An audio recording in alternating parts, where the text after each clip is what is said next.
Loading internet images can be useful inside Unity apps when you are dealing with dynamic applications where you have to download and display images on UI or even textures from internet.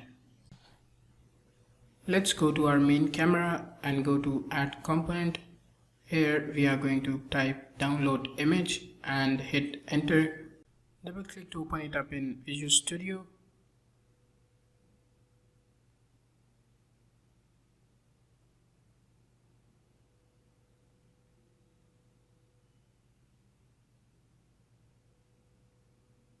Here, first of all, we are going to delete this function. We don't need this update function. Then we are going to create a new coroutine by using IEnumerator. Let's call it download image.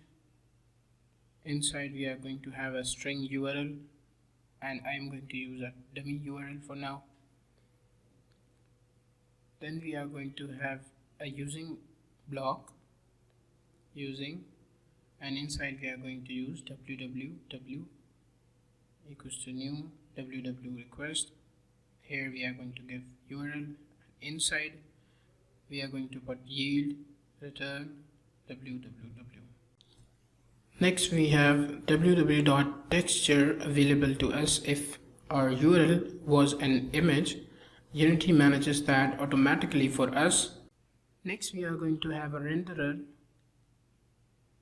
called renderer equals to get component of type renderer.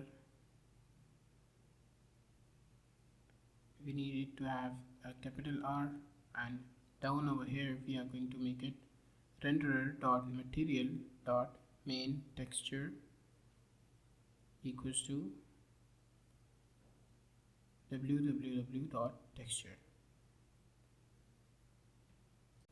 Next we are going to add a start coroutine call inside our start function, so it gets automatically called on the start.